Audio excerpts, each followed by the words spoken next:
یہ خبر کراچی سے، جس کے علاقے پیرآباد میں نجی بینک میں ڈکیتی کی واردات ہوئی ہے، جس میں لوٹی گئی رقم کا تخمینہ لگایا جا رہا ہے۔ اس پر ہم بات کرتے ہیں ڈونس کے رپورٹر محمد بلال سے۔ بلال، یہ واردات کب رپورٹ ہوئی؟ سی سی ٹی وی فوٹیجز کیا بتاتی ہیں اور کیا جیو فینسنگ کی گئی؟ کیا پتہ چل سکا کیا کہیں بینک کا اپنا عملہ تو ملوث نہیں ہے اس میں؟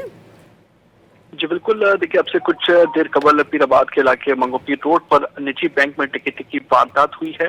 ایس ایس پی بیس طارق الہی مستوئی اور ایس ایچ او سمیت دیگر پولیس کا عملہ جائے وقوع پر موجود ہے۔ ابتدائی تحقیقات کے مطابق 3 مسلح ملزم بینک میں داخل ہوئے، جبکہ 2 ملزم باہر موجود رہے۔ ملزموں نے گارڈ سے پستول اور رائفل چھیننے کے بعد بینک کاؤنٹر سے کیش لوٹا۔ واردات میں لوٹی گئی رقم کا تخمینہ لگایا جا رہا ہے، جبکہ واردات کے بعد ملزم موٹر سائیکل لاک کی مدد سے بینک کا دروازہ لاک کر کے فرار ہوئے ہیں۔ کرائم سین جو ہے یونٹ وہ جائے وقوع پر موجود ہے۔ تمام تر شواہد اکٹھے کیے جا رہے ہیں، جبکہ ڈی آئی جی ویسٹ کی جانب سے واردات میں ملوث ملزمان کی گرفتاری کے لیے فوری خصوصی ٹیمیں تشکیل دینے کی ہدایت کی گئی ہے، جبکہ ڈی آئی جی ویسٹ کی جانب سے بتایا گیا ہے کہ مسلح ملزمان بینک کے کیش کاؤنٹر سے 40 سے 50 لاکھ روپے لوٹ کر فرار ہوئے ہیں۔ مسلح ڈاکو بینک میں موجود سیفوں کی جانب نہیں گئے، جبکہ مسلح ڈاکوؤں نے بینک میں موجود شہریوں سے بھی لوٹ مار نہیں کی،